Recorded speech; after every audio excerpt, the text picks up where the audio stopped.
క్షత్రియుడు మంచం మీద చచ్చిపోవడం అత్యంత హేయమైన విషయంగా చూసింది శాస్త్రం.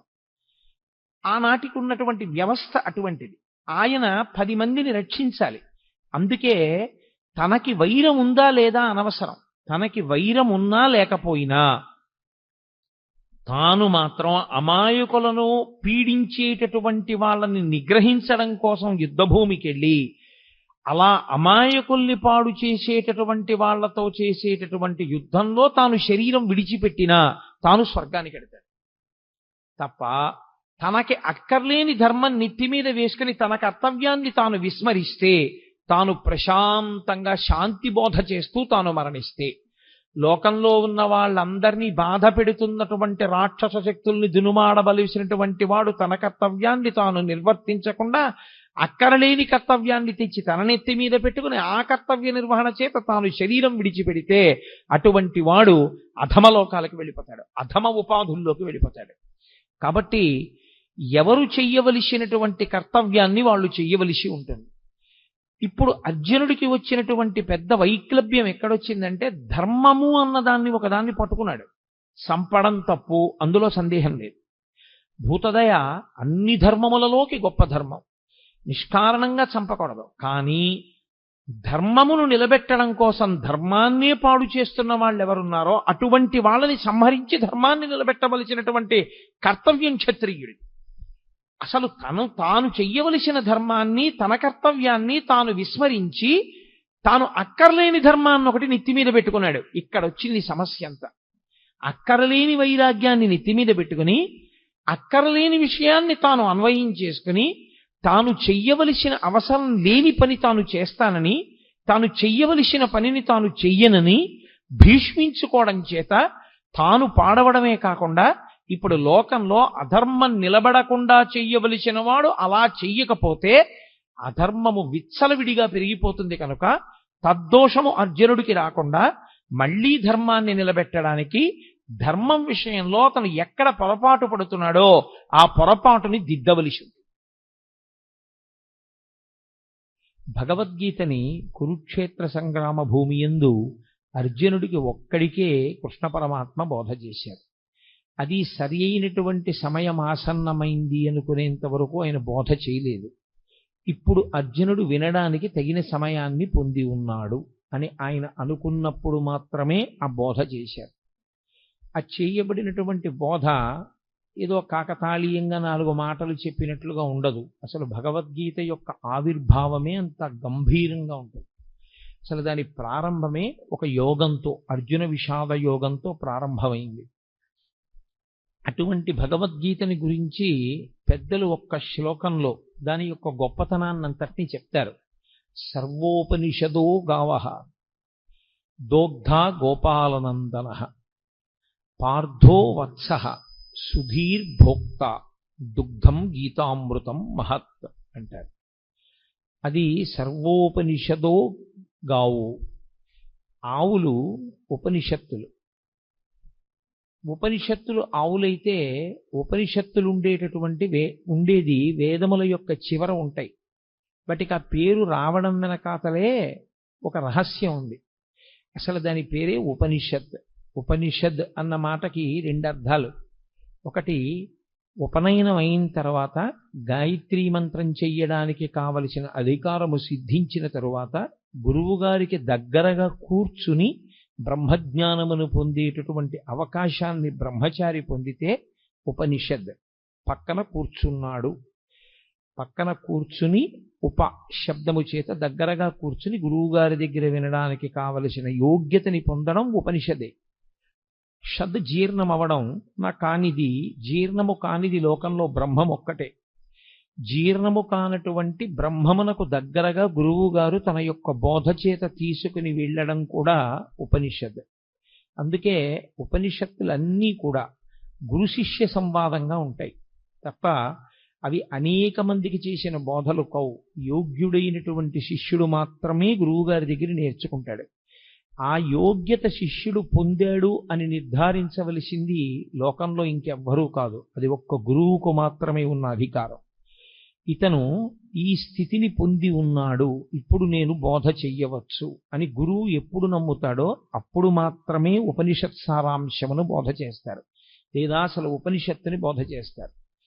అటువంటిది సమస్త ఉపనిషత్తుల సారమైనటువంటి భగవద్గీతని బోధ చేయడానికి ఏదో యోగ్యతని చూడవలసి ఉంటుంది కృష్ణ పరమాత్మ. అంతేకాని ఏ యోగ్యతలు లేకుండా ఇక్కడ ఏదో అడిగాడు ఇక్కడ చెప్పేస్తే బాగుంటుందని చెప్పింది కాదు యుద్ధభూమిలో. అందుకే అది ఇంకొకరికి వినపడదు కూడా, ఒక్క అర్జునుడికే వినపడుతుంది. అది సర్వోపనిషదో గావో.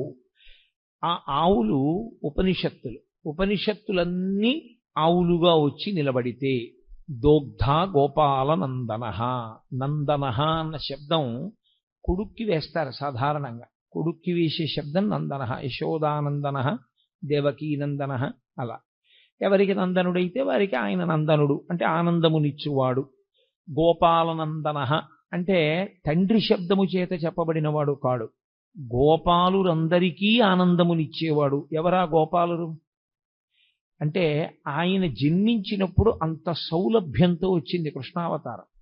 పుట్టినప్పుడు మాత్రం ఏదో ఎవ్వరికీ అందుబాటులో లేనటువంటి స్థితిలో జన్మించిన వాడు కాడు. అందరికీ అందుబాటులో ఉండడానికి ఎంతగా ఆచారనిష్ట తెలియని వాళ్ళు ఉంటారో అటువంటి వారి మధ్య పుట్టాడు. తలకడిగితే మొలకడగరు, మొలకడిగితే తలకడగరు. అంత ఆచారం తెలియనటువంటి గోపాల బాలుర మధ్య జన్మించాడు.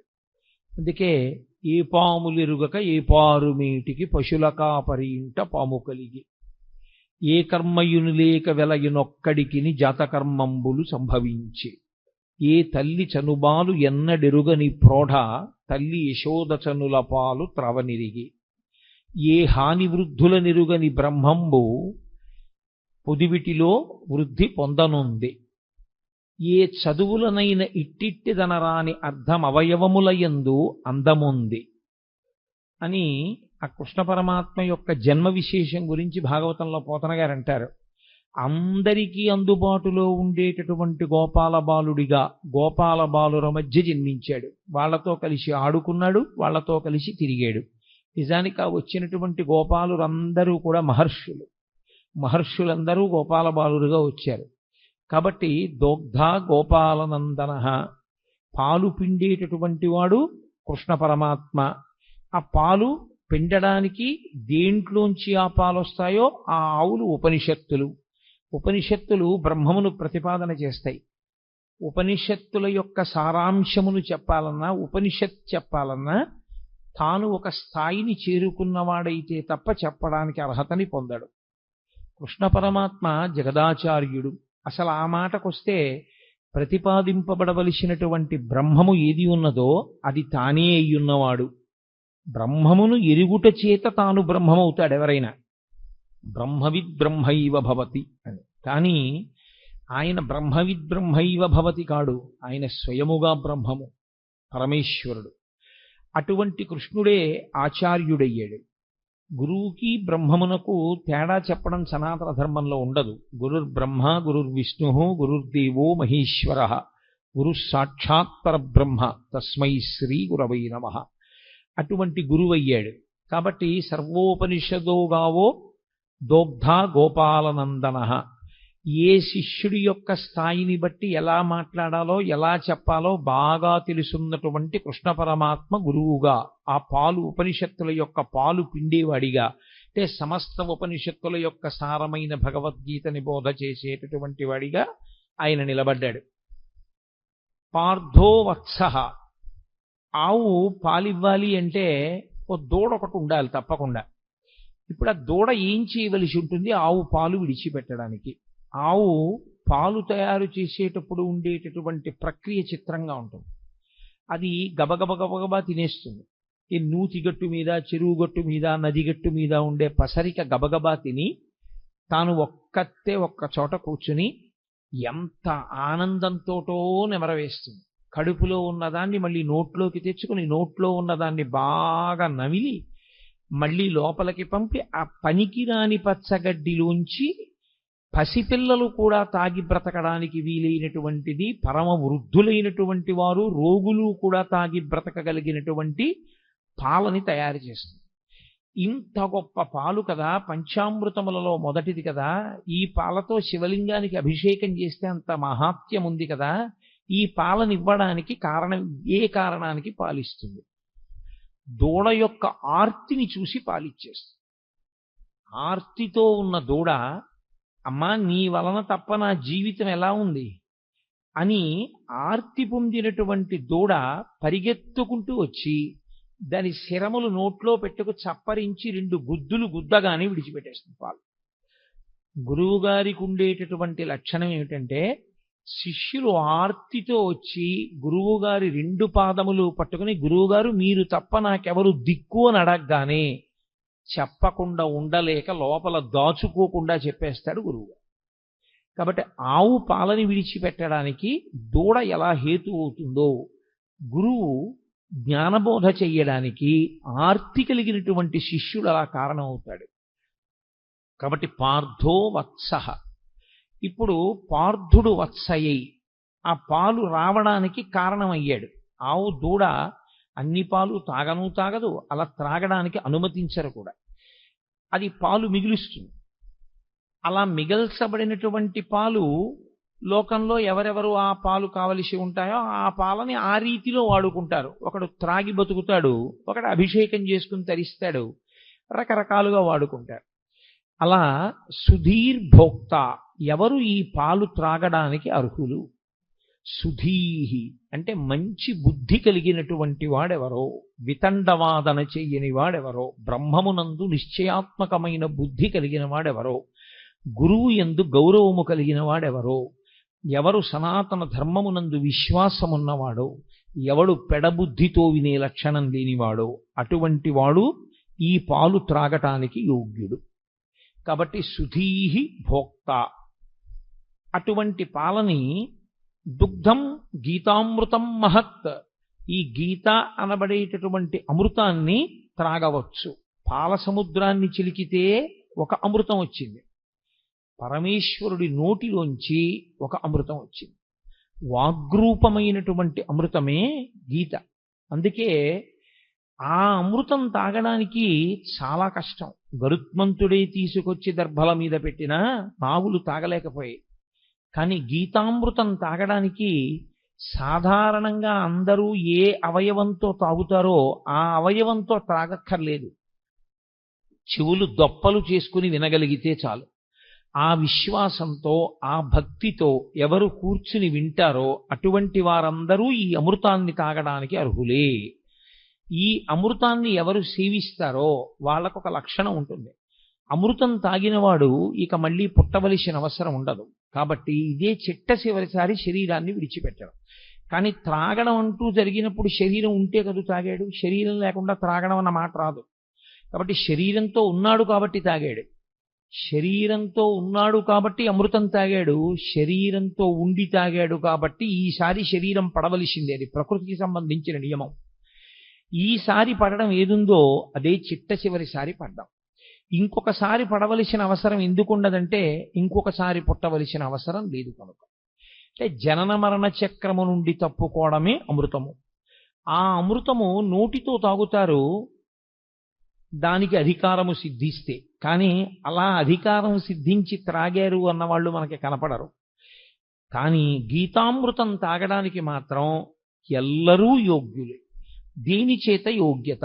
సుధీహి భోక్త, మంచి బుద్ధి కలిగిన వాడైతే, అటువంటి మంచి నిర్ణయం చేసుకున్నవాడైతే, మనస్సు మంచిదయ్యుంటే, భగవంతుడి గురించి మనం తెలుసుకోవాలనేటటువంటి చిత్తమాలిన్యము లేకుండా కూర్చోగలిగిన వాడైతే అటువంటి వాడు ఈ అమృతమును త్రాగటానికి అర్హుడు. కాబట్టి భగవద్గీత వింటే ఏమొస్తుంది? భగవద్గీత వింటే కొడుకు ఉద్యోగం వస్తుంది, భగవద్గీత వింటే కూతురికి పెళ్ళి అవుతుంది అని ఫలశ్రుతులు చెప్పకూడదు. భగవద్గీత వింటే ఏమవుతుంది అంటే అది బ్రహ్మ విద్య కనుక మళ్ళీ పుట్టవలసినటువంటి అవసరాన్ని తీసేస్తుంది. ఇంకా ఇంతకన్నా గొప్పది మనుష్యుడు కోరవలసినది వేరొకటి ఉండదు. కాబట్టి అంత గొప్ప శక్తిని ఈ గీతామృతము ఇవ్వగలదు. అందుకే పెద్దలు గీత గురించి చెప్తూ ఒక మాట చెప్తారు. గీతతో సమానమైనవి అంటూ ఉంటే లోకంలో ఇంకొక 3 మాత్రమే ఉన్నాయి. అందుకే గంగా, గీత, గాయత్రి, గోవింద ఈ 4 చతుర్గకార సంయుక్తే పునర్జన్మ న విద్యతే.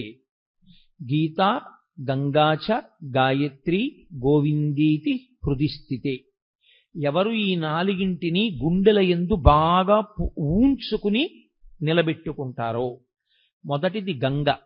గంగని ఇక్కడ పెట్టుకోవడానికి ఏం ఉండదు, గంగ యందు స్నానం చేయాలి. గంగ యందు స్నానం చేస్తే ఏమవుతుంది? గంగ యందు స్నానం చేస్తే పాపములు నశించిపోతాయి. పాపములు నశించిపోతే మళ్ళీ చేయడా? గంగలోంచి బయటకు వచ్చాక చెయ్యడని నమ్మకం ఏం లేదు. కానీ గంగలో స్నానం చేస్తే వచ్చేటటువంటి ఫలితము ఉత్తర జన్మల యందు కనపడుతుంది. కానీ గీత అనబడేటటువంటి గంగని త్రాగినవాడు ఇప్పుడే ఇక్కడే మోక్షానికి అధికారాన్ని పొందుతాడు.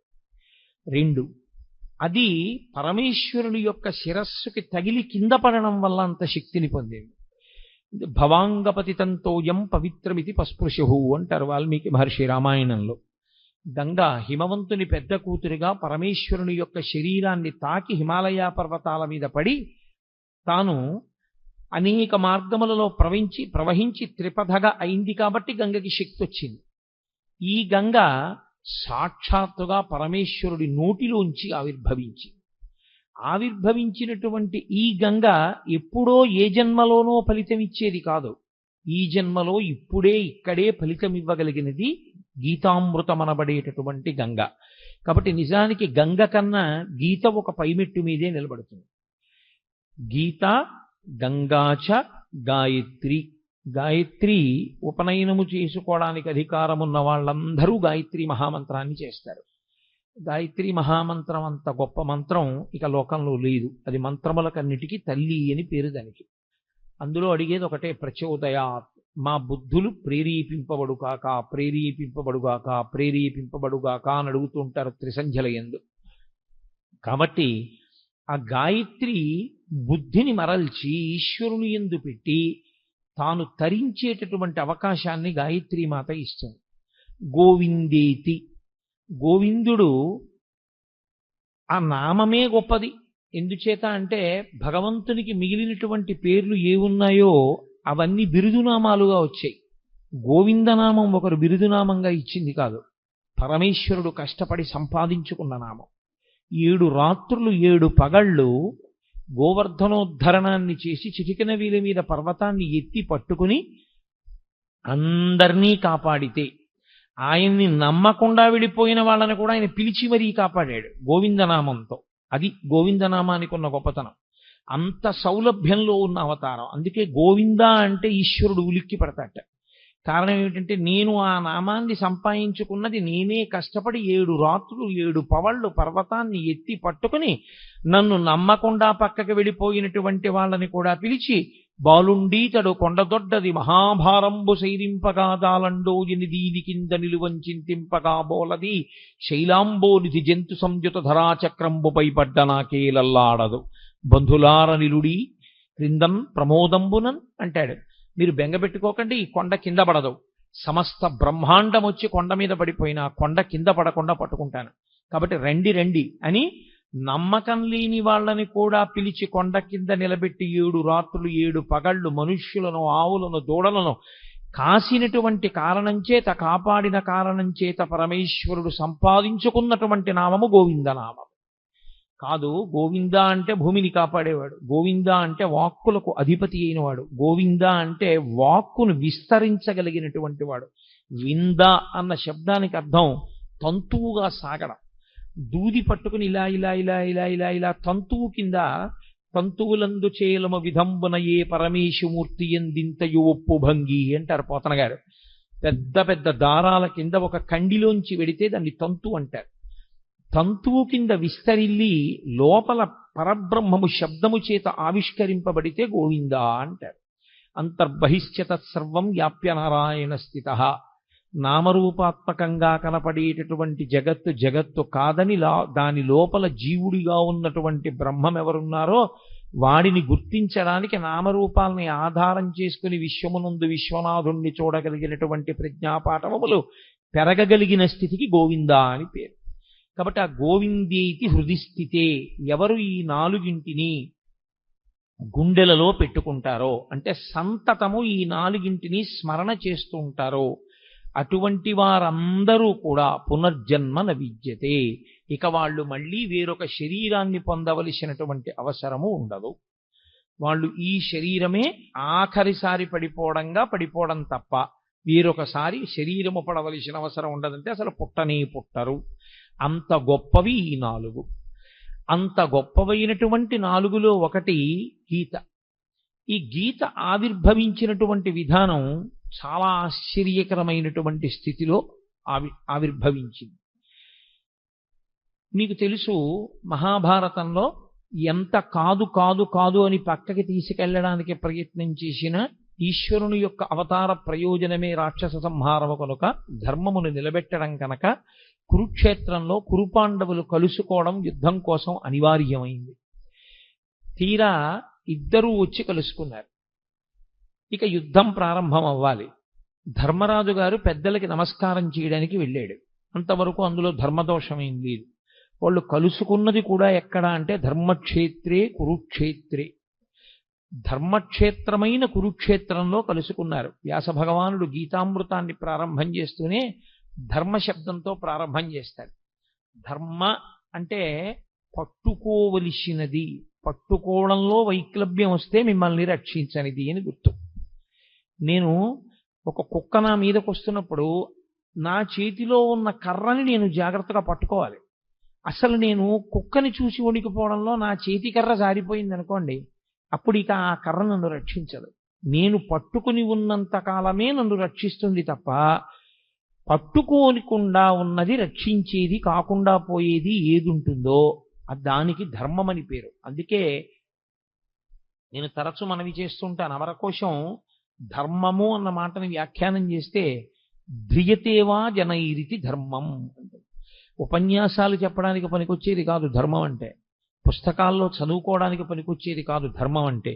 అందుకే కఠినమైన నేను మాట చెప్తుంటాను, ఉపన్యాసాలకి వెళ్ళడం దేవాలయంలోకి వెళ్ళడం కాదు ధర్మం అంటే, బొట్టు పెట్టుకోవడం ధర్మము అని చెప్తుంటాను. కాబట్టి ధర్మము అంటే ధ్రియతేవా జనైరితి ధర్మం, తాను అనుష్ఠించనిది తనని రక్షించదు. మీకెంత తెలుసు అన్నది మిమ్మల్ని ఎప్పుడూ రక్షించదు. వేదము ఏది చెప్పిందో అది మీరు పట్టుకోగలరా? ఎవరేది చెప్పారన్నది ప్రమాణము కాదు. నేనొకటి చెప్పచ్చు, ప్రమాణం కాదు. ఎంతటి మహాత్ముడైనా కావచ్చు, ఆయన చేసింది ప్రమాణం కాదు, ఆయన చెప్పింది ప్రమాణం కాదు. ఎక్కడి వరకు ప్రమాణం? వేదము చెప్పిన దానితో అంగీకరించి మాట్లాడితే అంతవరకే ప్రమాణం. వేదము చెప్పిన దాన్ని వ్యతిరేకించి మాట్లాడితే ఎక్కడ వరకు వేదాన్ని అంగీకరించి మాట్లాడాడో అక్కడ వరకు ప్రమాణవాక్కు మాట్లాడాడని, వేద వ్యతిరేకమైన మాట్లాడినదంతా కూడా దుస్తర్కం చేశాడని అంటారు. దుస్తర్కాస్తు విరమ్యతాం అంటారు శంకరాచార్యుల వారు. దుస్తర్కము చెయ్యవద్దు. వేదో నిత్యమధీయతాం తదుదితం కర్మస్వనుష్ఠీయతాం. వేదం ఎలా చెప్పిందో అలాగే చెయ్యాలి. వేదము దేనిని ప్రమాణంగా మాట్లాడిందో దాన్ని ప్రమాణంగా మాట్లాడాలి. అంతేకాని ఇప్పుడు ఎక్కడ కుదురుతుందండి అని మాట్లాడడానికి వీల్లేదు. వేదము ఏది చెప్పిందో దాన్ని అందుకోవడమే నీ ప్రయోజనం. అలా అందుకోలేకపోతే అది వ్యక్తిగా నీ బలహీనత ఏమో కానీ వేదం చెప్పినది ఎలా కుదురుతుందండి అన్న మాట మాట్లాడడానికి మాత్రం నీకు అధికారం లేదు. నేను నిత్యాగ్నిహోత్రం చెయ్యకపోతే నేను చెయ్యలేకపోవడం నా తప్పని చెప్పాలి. అంతేగాని నిత్యాగ్నిహోత్రం ఎక్కడ కుదురుతుందండి అన్న మాట నేను వాడడాన్ని మాత్రం శాస్త్రం అంగీకరించదు. నీ తప్పు నువ్వు అంగీకరించాలి. అంతేగాని వేద ప్రమాణము యొక్క సాధ్యాసాధ్యములను విచారణ చేసే అధికారము నీకు లేదు. ధర్మం అంటే ఒక్కటే లోకంలో. ధర్మమనగా ఎవరు చెప్పినది ధర్మము కాదు, వేదం ఏది చెప్పిందో అదొక్కటే ధర్మము. వ్యాస హృదయమంతా వ్యాసోచ్ఛిష్టం జగత్ సర్వం. వ్యాసుడి యొక్క ఎంగిలి ఈ లోకంలో వచ్చిన వాంగ్మయం అంతా, వ్యాసుని యొక్క హృదయమంతా ధర్మమే.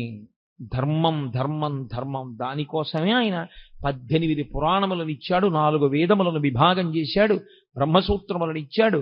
ఇన్ని ఇవ్వడానికి కారణం ధర్మాన్ని పట్టుకోండి, ధర్మం ఒక్కటే మిమ్మల్ని రక్షిస్తుంది.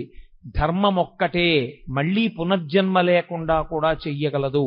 ఎవడు ధర్మాన్ని పట్టుకోబోయి ధర్మం పట్టుకున్నాననుకుని అధర్మాన్ని పట్టుకుంటున్నాడో వాడికి ధర్మము యొక్క ఫలితము పొందలేడు. అది కుదిరేటటువంటి విషయం కాదు. పైకి తాను ధర్మం పట్టుకున్నానని అనుకుంటున్నాడు, కానీ తాను పట్టుకున్నది ధర్మము కాదు. స్వధర్మో నిధనం శ్రేయ పరధర్మో భయావహ. తనకి కాని ధర్మం పట్టుకున్నవాడు తాను తరించలేడు. కాబట్టి ధర్మమే ప్రాతిపదిక. అందుకే ప్రారంభమే మంగళవాచకంగా దీన్ని తీసుకున్నారు వ్యాసుల వారంటే ధర్మశబ్దాన్ని తీసుకున్నారు. ధర్మక్షేత్రే కురుక్షేత్రే, కురుక్షేత్రమైనటువంటి ధర్మక్షేత్రంలో ఆ కురుపాండవులు ఇద్దరూ కూడా కలుసుకున్నారు. ఇక యుద్ధం ప్రారంభం అవ్వాలి. ఎవరి ధర్మం వారిది. లోకంలో ధర్మరాజు గారు ఎదురుగుండా కనపడినటువంటి పెద్దవాడు, వంశకర్త, మహానుభావుడు భీష్ముడు. భీష్మ ద్రోణాది మహాపురుషులకు నమస్కారం చేయడం కోసమని ధర్మరాజు గారు వెళ్ళారు. అర్జునుడు ఇరుపక్షముల మధ్యలో నిలబెట్టబడినటువంటి రథంలో నిలబడి ఉన్నాడు. కృష్ణ భగవానుడు అన్నాడు, అర్జున చూడొక్కసారి ఇరుపక్షములలో మోహరించిన సైన్యాన్ని చూడు. ఎందుచేత అర్జునుడే ప్రధానంగా రాక్షస సంహారము అంటే రాక్షసులే కురువీరుల వైపు ఉన్నారు, లేదా కురువీరులుగా ఉన్నారు. ఇప్పుడు వాళ్ళని సంహరించాలి. అందుకే అతనికి అంత శస్త్రాస్త్ర సంపదనంతటిని ఇప్పించాడు కృష్ణ పరమాత్మ. చూడవయా, ఒక్కసారి వాళ్ళతో యుద్ధం చేయాలి నువ్వు. అడుగో భీష్ముడు, అడుగో ద్రోణుడు, అడుగో కృపుడు, అడుగో శల్యుడు, అడుగో అశ్వత్థామ, అడుగో దుర్యోధనుడు, వరుసగా అందరినీ చూపించాడు. నిలబడినవాడు నిలబడినట్టు వెంటనే అర్జునుడు ఒక మాట అన్నాడు. అందుకనది అర్జున విషాద యోగమైంది. నకాంక్షే విజయం కృష్ణ నచ రాజ్యం సుఖానిచ కిన్నో రాజ్యేన గోవింద కిం భోగైర్జీవితేనవా. ఈ శ్లోకాలు అర్థం చేసుకోవడంలో వచ్చినటువంటి వైక్లభ్యంతో అక్కర్లేని వ్యాఖ్యానాలు చేస్తున్న వాళ్ళు ఉన్నారు లోకంలో. ఆయనకి కూడని ధర్మాన్ని ఆయన మాట్లాడాడు. ఆయన అన్నాడు, నకాంక్షే విజయం కృష్ణ. ఏమొస్తుంది ఇప్పుడు వీళ్ళందరినీ చంపేస్తే? విజయం వస్తుంది. విజయం వస్తే ఏమొస్తుంది? రాజ్యం వస్తుంది. రాజ్యం వస్తే ఏమొస్తుంది? ధర్మరాజు గారు సింహాసనం మీద కూర్చుని పరిపాలన చేస్తాడు. కానీ ఏమైపోతుంది? నా గురువు మరణిస్తాడు, మా తాతగారు మరణిస్తారు, నా అన్నదమ్ములు మరణిస్తారు, నా బంధువులందరూ చచ్చిపోతారు. ఇంతమంది చచ్చిపోయినటువంటి నెత్తుటి కూడు మిగులుతుంది. ఇప్పుడు ఈ నెత్తుటి కూడుని నేను తినవలసి వస్తుంది. మీరు చాలా జాగ్రత్తగా పట్టుకోవలసి ఉంటుంది భగవద్గీత ఆవిర్భావాన్ని. ఆయన వైరాగ్యమును పొందుతున్నాడు. చిచ్చి ఇవన్నీ ఏమిటంటున్నాడు. ఆయన ధర్మాన్ని మాట్లాడుతున్నాడు. వీళ్ళందరినీ చంపడం ఎందుకని? కానీ ఆ ధర్మంలో వైక్లభ్యం ఉంది, అది దిద్దాలి ఇప్పుడు కృష్ణ పరమాత్మ. వీళ్ళందరినీ చంపడం ఏమిటి? వీళ్ళందరినీ చంపేస్తే ఏమొస్తుంది? నాకేం మిగలదు. అందరినీ చంపేసిన వాడు అర్జునుడు అన్న పేరు వస్తుంది.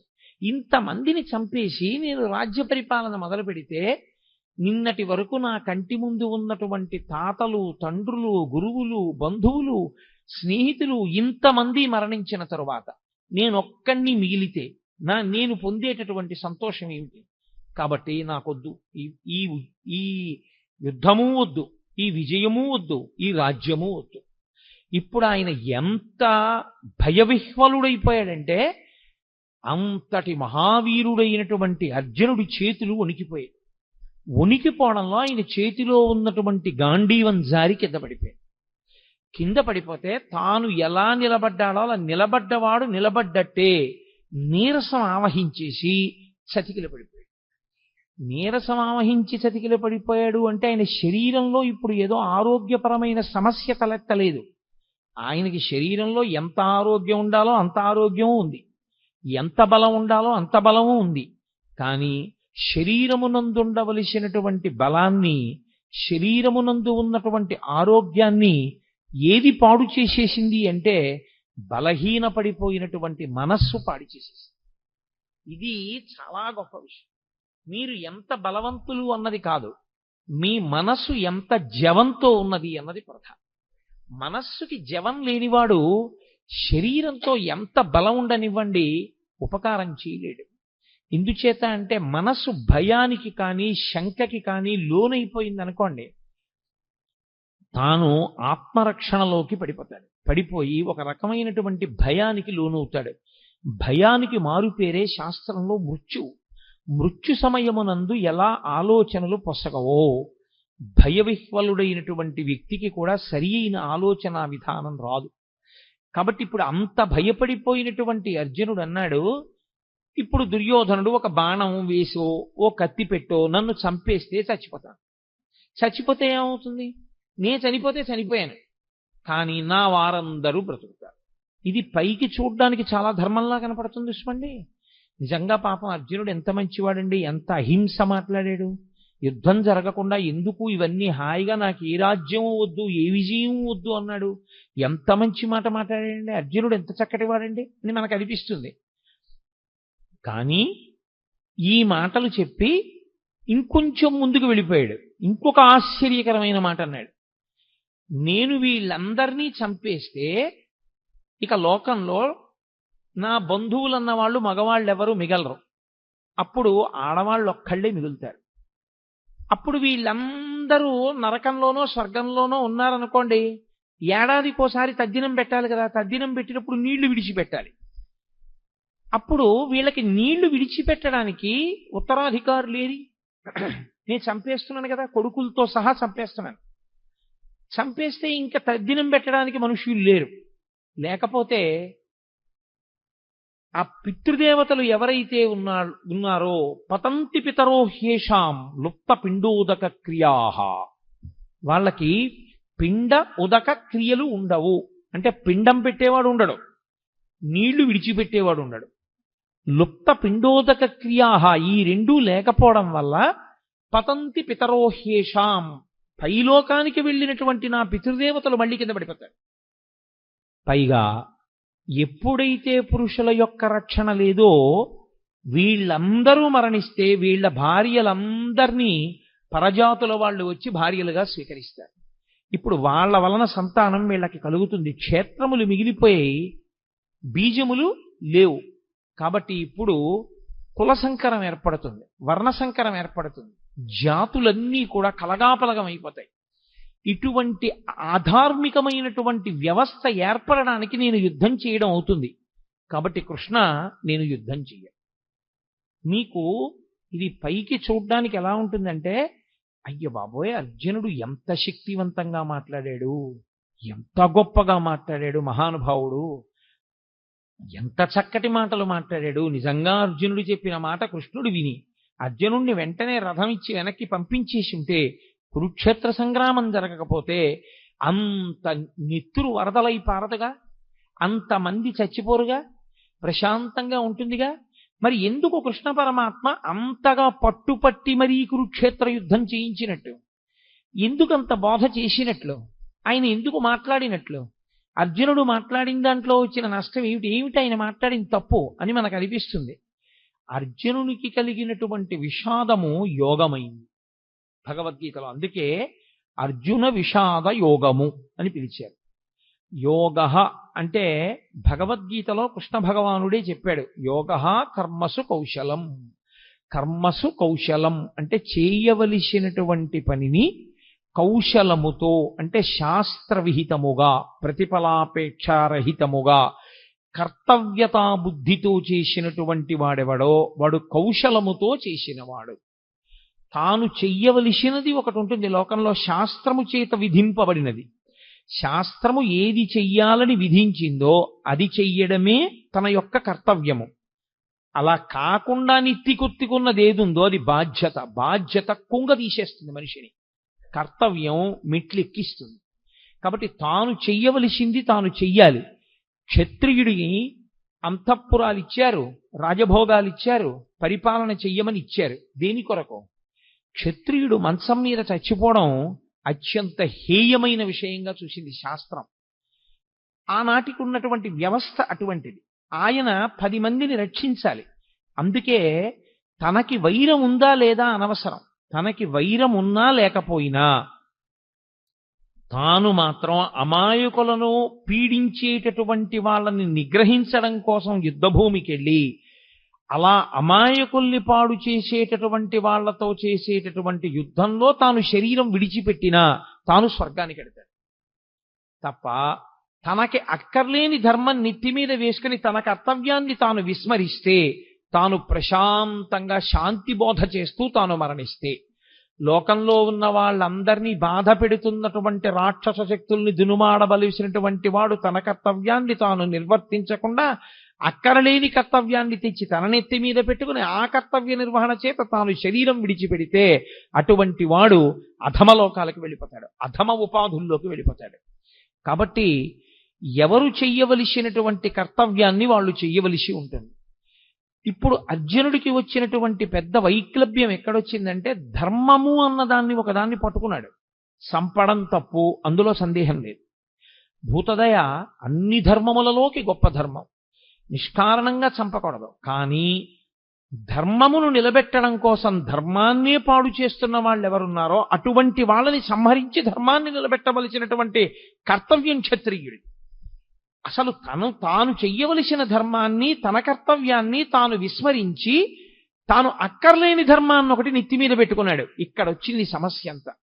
అక్కరలేని వైరాగ్యాన్ని నెత్తి మీద పెట్టుకుని అక్కరలేని విషయాన్ని తాను అన్వయం చేసుకుని తాను చెయ్యవలసిన అవసరం లేని పని తాను చేస్తానని, తాను చెయ్యవలసిన పనిని తాను చెయ్యనని భీష్మించుకోవడం చేత తాను పాడవడమే కాకుండా ఇప్పుడు లోకంలో అధర్మం నిలబడకుండా చెయ్యవలసిన వాడు అలా చెయ్యకపోతే అధర్మము విచ్చలవిడిగా పెరిగిపోతుంది. కనుక తద్దోషము అర్జునుడికి రాకుండా మళ్లీ ధర్మాన్ని నిలబెట్టడానికి ధర్మం విషయంలో అతను ఎక్కడ పొరపాటు పడుతున్నాడో ఆ పొరపాటుని దిద్దవలసి ఉంది. అది అడ్డుపెట్టి మాట్లాడుతున్నది అర్జునుణ్ణి. కానీ అసలు మన ధర్మం ఏమిటి, మనం ఏం చెయ్యాలి, మనం ఎందుకు పాడవుతుంటాం, మనకి మళ్ళీ మళ్ళీ ఎందుకు పునర్జన్మ కలుగుతూ ఉంటుంది, ఈ రహస్యాలన్నీ తెలుసుకోవాలనుకుంటున్నటువంటి వాడికి కృష్ణుడు చేసినటువంటి భగవద్గీత బోధని వినడం తప్ప, దాన్ని ఆచరణలోకి తెచ్చుకోవడం తప్ప తప్పించుకోవడానికి పునర్జన్మని వేరొక మార్గం మాత్రం ఉండదు. అందుకే ఆనాడు అర్జునుడికి చెప్పడం అన్నది మిష. కానీ మనం కూడా అందరము అటువంటి కురుక్షేత్రంలోనే నిలబడతాం. మనందరికీ కూడా ధర్మం విషయంలో మీమాంస, ధర్మం విషయంలో అనుమానం, ఏం చెయ్యాలో తెలియదు, ఏం చెయ్యకూడదో తెలియదు. చెయ్యకూడనివన్నీ తాను ఎత్తుకుంటాడు, అసలు తాను చెయ్యవలసింది తాను చెయ్యడు. ఎలా తరిస్తాడు? తాను తరించలేడు దానివల్ల. అందుకని నీవేది చెయ్యాలో తెలుసుకుని నువ్వు అది చెయ్యడంలో నువ్వు నైపుణ్యాన్ని సాధించాలంటే, అటువంటి కౌశలమును నువ్వు పొందాలంటే, ఆ కౌశలము చేత నువ్వు యోగమును పొందాలంటే అనేన యుజ్యతే ఇది యోగః అంటాడు పతంజలి. అనేకముగా ఉన్నవి ఒక్కటిగా మారి ఆ ఒక్కటిగా నువ్వు నిలబడి ఒకటి యందు ప్రవేశించి ఒకటిగా అనుభవాన్ని పొంది రెండవది లేదు కనుక భయాన్ని పొందకుండా శరీరాన్ని విడిచిపెట్టగలిగినటువంటి సాక్షి మాత్రపు శక్తిని నువ్వు పెంపొందించుకొనగలిగితే దానికి యోగమని పేరు. ఇప్పుడు అర్జునుడు పొందినటువంటి కష్టం ఏదుందో దానికి జవాబు చెప్పాలి. చిత్రం ఏమిటంటే 1వ అధ్యాయం మొత్తం మీద అర్జున విషాద యోగంలో కృష్ణ భగవానుడు ఎక్కడా మాట్లాడలేదు. ఎందుచేత అంటే ఎవడికి ధర్మం విషయంలో అనుమానం ఉందో, ఎవడు పొరపాటు జీవితం గడుపుతున్నాడో, ఎవడు ఈ అయోమయంలో ఉన్నాడో వాణ్ణి ముందు తనకున్న అయోమయం అంతా మాట్లాడినివ్వాలి. అందుకని ముందే నోరు నొక్కేశారనుకోండి, అసలు నన్ను చెప్పనిస్తే కదండి అంటాడు. అందుకని ముందు మాట్లాడినివ్వాలి.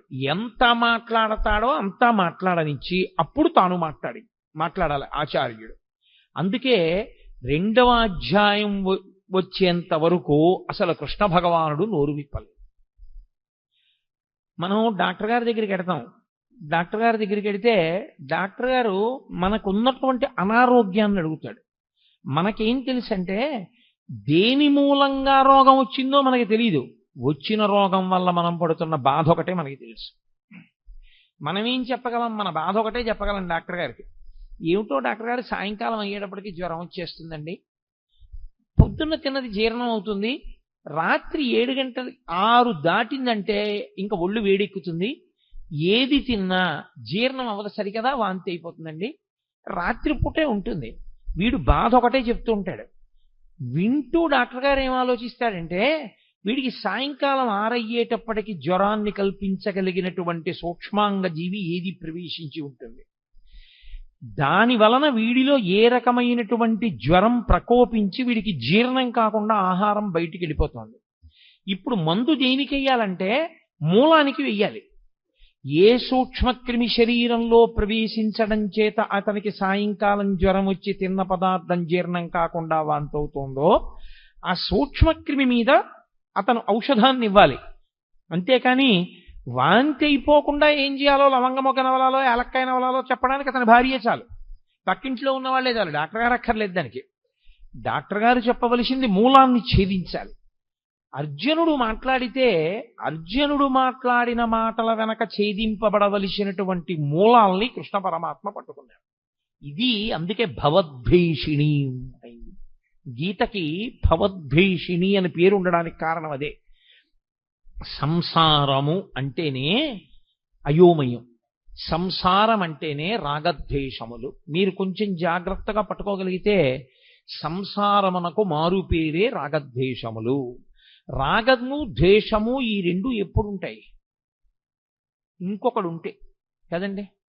ఇప్పుడు నాకన్నా ఇంకొకడు ఉన్నాడు అనుకోండి, అప్పుడు నేను వాడిని ప్రేమిస్తే రాగం, నాకు వాడి మీద సంతోషంగా ఉండి వాడిని నేను అభిమానిస్తే నాకు వాడి మీద రాగం ఉన్నది.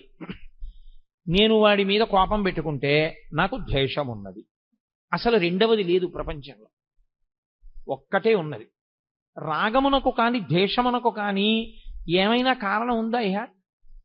ఇంకో వస్తువు లేదు, ఉన్నదొక్కటే, పరబ్రహ్మం ఒక్కటే ఉంది. ఆ ఉన్న ఒక్క పరబ్రహ్మము ఎలా ఉన్నది? ఇన్నిగా కనపడుతున్నా కాదురా, ఇన్ని యథార్థమునకు ఉన్నదొక్కటే. అన్ని నగలుగా కనపడుతున్నా ఉన్నదొక్క బంగారమైనట్టు, అనేక కుండలుగా కనపడుతున్నా ఉన్నదొక్క మన్నైనట్టు, అనేక కడవలలో పోసిన ఉన్నది ఆ ఆవు పాలైనట్టు, అనేకమైన ఆవులున్నా అన్నిటి యొక్క పాలలో ఉన్న ధర్మము ఒక్కటైనట్టు, మనకి ఉన్నది ఒక్కటే పదార్థము అని తెలిసిందనుకోండి, ఇప్పుడు ప్రేమించడానికి లేదు, ద్వేషించడానికి లేదు. కాబట్టి ఇప్పుడు అర్జునుడికి రాగము పుట్టింది, ద్వేషము పుట్టింది. ద్వేషం ఎవరి మీద పుట్టిందంటే తన మీదే పుట్టింది. అయ్యో నేను వీళ్ళని చంపేస్తాను, వీళ్ళని చంపేస్తే ఇదిగో వీళ్ళందరూ పాడైపోతారు, వీళ్ళందరూ పాడైపోతారు, వాళ్ళ మీద ఒక పిచ్చి రాగం పట్టుకుంది, వాళ్ళ మీద ఒక పిచ్చి ప్రేమ, అర్థం లేని ప్రేమ పట్టుకుంది, కాబట్టి నేను వీళ్ళని చంపను. ఈ రాగద్వేషములనేటటువంటివి ఏర్పడడానికి కారణము రెండవ వస్తువు ఉండడం. ఇప్పుడు ఈ రెండవ వస్తువు ఉన్నది అనేటటువంటిది ఏదో, దానినే మోహము అని పిలుస్తారు శాస్త్రంలో. అజ్ఞానావస్థ, అవిద్య, దాని చేత వచ్చినటువంటి అయోమయావస్థ. ఈ అయోమయం పోవాలి అంటే గురుబోధ వినా మార్గం ఉండదు. కాబట్టి ఇప్పుడు కృష్ణుడు గురువుగా నిలబడి మాట్లాడాలి. అందుకు ఆయన మాట్లాడుతున్నాడు. ఇప్పుడు కృష్ణుడు మాట్లాడితే ఏమవుతుంది? అర్జునుడికి ఏ మోహము తనకున్నదని తనకి తెలియదో అది పోయిందని తెలుస్తుంది. తనకి ఉన్నప్పుడు ఇది ఉంది, అందుకు ఇలాంటి ఆలోచనలు వచ్చాయని తెలియదు. పోయి మళ్ళీ తనకి ధర్మం తెలిసిపోయాక తనకేం పోయిందో తెలుస్తుంది. అందుకే గీతంతా అయిపోయిన తర్వాత నీకేమర్థమైంది అని అడిగాడు. నాకు భగవద్గీత అర్థమైందని చెప్పలేదు. నష్టో మోహ స్మృతిర్లబ్ధ. నేను ఏ మోహము, ఏ అజ్ఞానము, ఏ అవిద్య నన్ను పట్టుకుందో అది పోయింది. నాకు ఏది ఇంత పూర్వం తెలిసి ఉన్నదో అది ఇప్పుడు మళ్ళీ నాకు తెలిసి వచ్చింది. అంటే జ్ఞానము మీద కమ్ముకున్నటువంటి మేఘములు ఎగిరిపోయి ఈ స్థితి మళ్ళీ నువ్వు బోధించడం చేత నాకు కుదిరింది. అందుకని ఇప్పుడు అర్జునుడు అవధి లేనటువంటి అజ్ఞానంతో మాట్లాడేశాడు. మాట్లాడి మాట్లాడి మాట్లాడి మాట్లాడి తనే పెంచేసుకున్నటువంటి బెంగ ఇదంతా. ఇది చాలా చిత్రమైనటువంటి లక్షణం. సాగిపోయినంత కాలం బాగుంటుంది. ఏదైనా ఒక సమస్య వచ్చేందనుకోండి, ఆ సమస్య వచ్చేటప్పటికీ తానుగా నిలబడి కర్మఫలాన్ని అనుభవించేసేయగలిగినటువంటి శక్తి అందరి యందు ఉండడం సాధ్యమయ్యే విషయం కాదు. చాలా చాలా కష్టం. అక్కడికి వచ్చేటప్పటికీ గిజగిజగిజలాడిపోయి ఖచ్చితంగా ద్వైతీభావంలోకి వెళ్ళిపోతాడు. వాడు నేను రెండు భావాలు వస్తాయి. అభిమానము చేత కాని ద్వేషము చేత కాని వచ్చేస్తుంది. అది ఈ వచ్చినప్పుడు మాట్లాడడమే చాలా కష్టం. అక్కడ ఆ భావనల నుంచి శిష్యుణ్ణి పైకెత్తి స్వధర్మం దగ్గర నిలబెట్టాలి. మళ్ళీ ఏది ధర్మమో దాని యందు నిలబెట్టాలి. అది నిలబెడుతున్నాడు ఆయన. ఇప్పుడు ఆయన నిలబెట్టడంలో ఒక్క అర్జునుడు కాదు అలా నిలబడేది. గీత చదువుకుంటున్న వాళ్ళందరూ అటువంటి ధర్మక్షేత్రంలో, అటువంటి కురుక్షేత్రంలో నిలబడ్డవాళ్ళే. మనం అందరం కూడా రాగము ద్వేషము ప్రతి క్షణం. చిత్రం ఏమిటంటే రాగము శాశ్వతముగాను ఉండదు, ద్వేషము శాశ్వతముగాను ఉండదు. ఒకప్పుడు మీరు అపారమైన రాగముతో ఉన్న వ్యక్తి మీరు అపారముగా ద్వేషించే వ్యక్తి, మీరు అపారముగా ద్వేషించే వ్యక్తి మీరు అపారముగా ప్రేమించే వ్యక్తి మారిపోతుంటుంది. ఇప్పుడు రాగము ద్వేషము మారడానికి వ్యక్తియా కారణము, మనస్సా కారణము? ఏది తనకి అనుకూలమో అది జరగకపోవడం చేత ద్వేషం వచ్చింది, ఏది తనకి అనుకూలము కాదో అది జరగడం వల్ల ద్వేషం వచ్చింది. ఇప్పుడు ఈ రాగద్వేషములు రెండూ పోవడానికి అవిద్య పోవాలి. ఈ అవిద్య పోవాలి అంటే అది గురువుగారు మాట్లాడితే తప్ప శిష్యుడికి పోదు. కాబట్టి ఇప్పుడు ఏం చేస్తాడంటే అవిద్యలో విడుతున్నవాడు విశేషమైన చిత్తభ్రాంతికి, చిత్తమాలిన్యానికి, భయానికి లోనైపోతాడు. ఈ భయానికి అంతుండదు. ఇంకా ఎంత భయంతోటో వెర్రిమొర్రి ఆలోచనలన్నీ పెరిగిపోతుంటాయి. ఈ పెరిగిపోతూ వెళ్ళిపోతూ ఉండడం అనేటటువంటిది అర్జునుడి విషయంలో ఎక్కడ వరకు వెళ్ళిపోయిందంటే, అదిగో పైనుంచి పితృదేవతలు పడిపోతారు, వాళ్ళకి పిండాలుండవు, ఉదక క్రియలుండవు. ఆ తరువాతి కాలంలో వాళ్ళ భార్యల యందు జన్మించేటటువంటి సంతానం అంతా కూడా కులసంకరం అయిపోతుంది. ఇంతమందిని చంపేసి నాకెందుకు ఈ నిత్యుటికూడు, ఇన్నిన్ని పెద్ద మాటలు మాట్లాడేస్తున్నాడు, అక్కర్లేనివన్నీ మాట్లాడేస్తున్నాడు. మాట్లాడనిచ్చాడు, బాగా మాట్లాడనిచ్చాడు. ఇంత అర్జునుడు ఏమైపోయాడో తెలుసా అండి? ఇంతమంది శత్రువుల్ని అస్త్రప్రయోగం చేసి చంపగలిగినటువంటి అర్జునుడు తన మనసు తనకి బరువైపోతే, తన చిత్తము మలినమైపోతే, తాను పెంచుకున్న భయానికి తాను వశుడైపోతే, తాను గాంధీవం వదిలేసి కూలబడిపోయి కృష్ణ పరమాత్మ యొక్క కాళ్ల మీద పడిపోయి బావా బావా అని పిలిచేటటువంటి వాడు ఒక ఆశ్చర్యకరమైనటువంటి మాట అన్నాడు. నేను నీకు శిష్యుణ్ణి అని. మాం త్వం ప్రపన్నః, నేను నిన్ను శరణాగతి చేస్తున్నాను. నువ్వు ఏం చేయాలో తెలుసా? శిష్యుడనైన నన్ను ఉద్ధరించాలి. నాకు మార్గం తెలియట్లేదు. ఇదే అతను చేసిన చాలా మంచి పని. ఏమైనా ఉంటే అర్జునుడు ధర్మక్షేత్రమైన కురుక్షేత్రంలో చేసినటువంటి ఈ పని వల్ల భగవద్గీత పుడుతోంది. ఈ పని వల్ల గీతామృతం వస్తోంది. ఈ పని వల్ల వచ్చినటువంటి గీతామృతం కాలంతో, దేశంతో సంబంధం లేకుండా మానవాళిని తరింపచేస్తూనే ఉంది. మాట్లాడి ఇంకా నేను మాట్లాడనయా, మాట్లాడిన కొద్దీ భయం ఎక్కువైపోతోంది. ఇంకా భయం వైపుకే పెడుతున్నాయి కానీ ఆలోచనలు.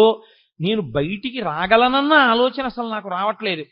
కాబట్టి మీరు వినా నాకు శరణ్యము లేదు. గురువుగారి కాళ్ళ మీద పడిపోయి నేను ప్రపన్నుడను అంటే నేను శరణాగతి చేస్తున్నాను, మీరు నన్ను స్వీకరించి నా యొక్క బాధనంతటినీ పోగొట్టండి. ఇప్పుడు అసలు నేనేం చెయ్యాలి నాకు అర్థం కావట్లేదు అన్నాడు. ఎవరు? యుద్ధం చేస్తానని వచ్చినవాడు. ఇప్పుడు కాదు, ఎప్పటి నుంచో యుద్ధం చేస్తాను, కౌరవుల్ని సంహరిస్తానని పెద్ద తపస్సు చేసి పరమేశ్వరుణ్ణి సాక్షాత్కరింపజేసుకుని పాశుపతాస్త్రం పొందినవాడు, అంతమంది దేవతల దగ్గర అన్ని అస్త్రాలు పొందినవాడు, అంతమంది గురువుల్ని సేవించినవాడు, ఎప్పుడు కురుక్షేత్ర సంగ్రామం జరుగుతుందా కౌరవుల్ని మట్టు పెడదామని ఎదురు చూసినవాడు, ఇవాళ ఆశ్చర్యంగా యుద్ధం చేయడం మాట దేవుడిని కృష్ణ పరమాత్మ యొక్క కాళ్ల మీద పడిపోయి, కృష్ణ నీవు తప్ప నాకు దిక్కెవరు, కాబట్టి నువ్వే నన్ను రక్షించాలి. ఆయన మాట్లాడడం మొదలుపెట్టాడు. ఆయన మాట్లాడుతూనే ప్రారంభం ఏమన్నా తెలుసా అండి? ఆయన మాటలకున్నటువంటి గమ్మత్తు ఏమిటంటే ఆయన మాట మొదలు అదే, భగవద్గీతలో ఆయన మాట చివర అదే. ఆయన అసోత్యానన్వశోచస్త్వం ప్రజ్ఞావాదాంశ్చ భాషసే గతాసు నగతాసూంశ్చ నానుసూచంతి పండితాః. అశోచ్యానన్వశోచస్త్వం అంటూ ప్రారంభం చేశాడు. ఏడవవద్దు, శోకము వద్దు, అసలు ఈ దిక్కుమాలిన ఏడుపన్నది మొదట మానేయి. భగవద్గీత వింటే వచ్చేది ఏమిటి? ఏడవడం పోతుంది. భగవద్గీత ప్రారంభంలో కృష్ణ పరమాత్మ ఏ శ్లోకంతో ప్రారంభం చేశారో అదే శ్లోకంలో ఉన్న అదే తాత్పర్యంతో, అదే ధర్మంతో, అదే మాటతో భగవద్గీత పూర్తి. సర్వధర్మాన్ పరిత్యజ్య మామేకం శరణం వ్రజ అహం త్వా సర్వపాపేభ్యో మోక్షయిష్యామి మా శుచ. ఏడవవద్దు, శోకించవద్దు. అసలు శోకము తప్పు. శోకమన్న మాటకు అర్థం లేదు. శోకించడానికి కారణము లేదు. దేనికి శోకిస్తావు? దేనికి ఏడుస్తున్నావు నువ్వు? అసలు నువ్వు ఏడవడానికి కారణం ఏమిటి? పైగా ఏడిచేటప్పుడు ఎలా మాట్లాడుతున్నావు? అశోచ్యానంద్వశోచస్తం ప్రజ్ఞావాదాంశ్చ భాషసే. వాత పెట్టి మాట్లాడాడు. ఒక గురువు ఎలా మాట్లాడాలో అలా మాట్లాడాడు. ప్రజ్ఞావాదాంశ్చ భాషసే. 4 పుస్తకాలు జరిగితే మాట్లాడడం అనుకుంటున్నావా? లేకపోతే ఏదో నీ బుద్ధికి తోచింది మాట్లాడడం అనుకుంటున్నావా? ఏమిటి పెద్ద పెద్ద మాటలు మాట్లాడుతున్నావు? ధర్మం అంటున్నావు, యుద్ధం చేయనంటున్నావు, నేను చంపేస్తానంటున్నావు, నేను చంపేస్తే వీళ్ళు చచ్చిపోతారంటున్నావు, పతంతి పితరో హ్యేషాం లుప్త పిండోదక క్రియా అంటున్నావు, ఉత్తరగతుల గురించి మాట్లాడుతున్నావు, కుల సంకరం గురించి మాట్లాడుతున్నావు. ఏమిటివన్నీ? నువ్వు మాట్లాడగలిగిన మాటలు అనుకుంటున్నావా? నీకు తెలిసి మాట్లాడుతున్నాను అనుకుంటున్నావా? వీటికి ఏడవవలసిన వాడివి నువ్వనుకుంటున్నావా? అసలు ఏడవవలసిన అవసరం ఒకటి ఉందనుకుంటున్నావా లోకంలో? అశోచ్యానన్వశోచస్త్వం ప్రజ్ఞావాదాంశ్చ భాషసే గతాసూ నగతాసూంశ్చ నానుసూచంచి పండితాహ. అసలు పండితుడైన వాడు ఏడవడు. తీర్పిస్తూ ప్రారంభం చేశాడు ఆయన. ఎవడు ఏడవడు? పండితుడు ఏడవడు. పండితుడు అంటే 4 పుస్తకాలు చదువుకున్నవాడు, 3 శ్లోకాలు బట్టి పట్టినవాడు కాడు. పండాహ అంటే ఆత్మజ్ఞానమున్నవాడు. అందుకే పోతన గారికి సహజ పండితుడని పేరు. ఆయన మహానుభావుడు. అందుకే శ్రీకైవల్య పదంబు చేరుటకునై చింతించదన్ లోకరక్షయికారంభకు భక్తపాలన కళా సంరంభకున్ దానవోద్రేక స్తంభకు కేళిలోల విలస దృగ్జాల సంభూత నానా కంజాత భవాండ కుంభకు మహానందాంగనాఢింబకున్నని చెప్పుకున్నాడు. శ్రీకైవల్య పదంబు చేరుటకునై పునరావృత్తిరహిత శాశ్వత శివ సాయుధ్య స్థితి కొరకు నేను భాగవతాన్ని ఆంధ్రీకరిస్తున్నానన్నాడు. కాబట్టి ఎవరు ఆత్మజ్ఞానము కలిగిన వారో వాళ్ళు అసలు ఏడవరు. ఏడవడానికి కారణం ఎందుకు? ఈ శరీరం పోతుందని ఏడుస్తున్నావా? మళ్ళీ వెంటనే శరీరం వస్తుంది. ఇది పడిపోగానే ఎంతోసేపు పట్టదు శరీరం రావడానికి. రవీంద్రనాథ్ ఠాగూర్ చెప్పినట్టు తల్లి ఒక స్తనం దగ్గర పిల్లవాడికి పాలిస్తున్నది. ఈ స్తనం నుంచి ఈ స్తనం దగ్గరికి పిల్లవాడిని మార్చుకోవడం ఎంతసేపు పడుతుందో, జీవుడు ఒక శరీరాన్ని విడిచిపెట్టి ఇంకొక శరీరాన్ని పొందడానికి అంతే సమయం పడుతుంది. అదేం పెద్ద విశేషం కాదు. ఈ శరీరం పోతే ఇంకో శరీరం వస్తుంది. నీ దృష్టిలో ఏమిటి చంపేయడం అంటే? వాళ్ళందరి శరీరాలు పోతాయి, వాళ్ళు కనపడరు. నీ బుర్ర ఈ శరీరం పోతే ఇంకో శరీరం వస్తుంది. ఏమిటి చచ్చిపోతుంది? కాబట్టి శరీరమునకు చావు లేదు. ఈ శరీరం పడిపోతోందేమో, ఇంకో శరీరం వస్తోంది. శరీరమునందున పంచభూతములే. పంచభూతములు లేని శరీరం ఇంకోటి లేదు. పృథివీ ఆపస్తేజో వాయు ఆకాశములే ఉండాలి ఇందులో ఉన్న. కాబట్టి వాళ్ళు ఏ శరీరంలో కొన్నా పంచభూతాలతోనే ఉంటారు. కాబట్టి ఈ రాజులు లేని రోజు లేదు, ఉన్నారు. ఆత్మ ఉండదంటావా? ఎప్పుడూ ఉన్నది ఆత్మ. మరి దేనికి ఏడుస్తున్నావు నువ్వు? అసలు నువ్వు ఏమిటి పాండిత్యంతో పెద్ద ప్రజ్ఞావాదాంశ్చ భాషసే, నేను చాలా గొప్పవాడిని మాట్లాడేస్తున్నావు. వీళ్ళందరూ చచ్చిపోతారంటున్నావు, నేను చచ్చిపోతానంటున్నావు, వీళ్ళందరూ ఏమిటో పడిపోతారంటున్నావు. ఎవరు చచ్చిపోతారు? నేను మీతో మనవి చేశా, వైద్యుడు మూలానికి మందిచ్చినట్టు మూలానికి మందిస్తూ ప్రారంభం చేశాడు. అంత గంభీరంగా ఉంటుంది గురువు గారి కంఠం. అంటే గురువాణి అంటే సింహస్వప్నము. మిగిలిన పిట్టలు కుయ్యొచ్చు, కాకులు కుయ్యొచ్చు, పందులు అరవచ్చు, పిల్లులు అరవచ్చు అరణ్యంలో. ఏ జంతువు భయపడదు. సింహం బయటికి వచ్చి అరిచిన తరువాత అరవగలిగిన జంతువు ఉండదు, వెళ్ళిపోవలసిందే ఎక్కడికైనా తప్ప ఇక నిలబడవు. ఆచార్యుడు వచ్చి మాట్లాడిన తర్వాత మాట్లాడగలిగిన సమర్థత ఉన్నవాడు ఇంకొకడు ఉండడు. ఆచార్యులకు ఆచార్యుడు జగద్గురు అయినటువంటి శ్రీకృష్ణ భగవానుడు వచ్చి మాట్లాడిన తర్వాత ఇక మాట్లాడడానికి ఏముండదు. అందుకే అంత గంభీరంగా ప్రారంభం చేశాడు. అశోత్యానన్వశోచస్త్వం ప్రజ్ఞావాదాంశ్చ భాషసే గతాసూ నగతాసూంశ్చ నానుసూచంతి పండితాహ.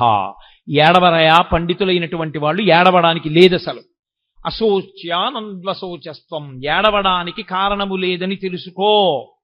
అంటే నేను మీతో మనవి చేశా, ఎక్కడికి వెళ్ళాడు? రాగము ద్వేషము ఈ రెండో పదార్థం ఉంటేనే. అసలు రెండవ పదార్థము లేదు, ఉన్నదొక్కటే. ఒకటే పదార్థమైనప్పుడు ఆ పదార్థమునకు రాగము లేదు, ద్వేషము లేదు. ఏడిపెందుకు నీకు? దేనికి ఏడుస్తున్నావు? ఏ కారణానికి ఏడుస్తున్నావు? ఉలిక్కి పడ్డాడు ఇంత అర్జునుడు. అక్కడి నుంచి వెళ్ళిందండి భగవద్గీత. ఎన్ని ధర్మములు, ఎన్ని విషయములు, ఎన్ని గుణములు, ఎన్నిటిని బోధ చేశాడో. అందుకనది యోగమైంది.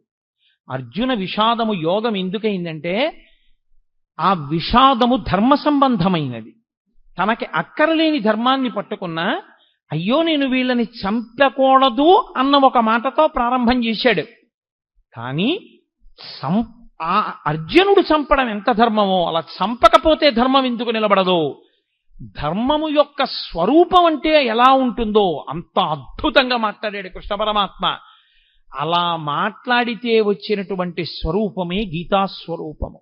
సరే, నేను చేసేది 7 రోజుల ప్రసంగాలే కాబట్టి విహంగ వీక్షణంగా గీత యొక్క వైభవాన్ని ఆవిష్కరించడానికి ఇవాళ ప్రారంభోపన్యాసంగా గీతావిర్భావం గురించి 4 మాటలు చెప్పాను.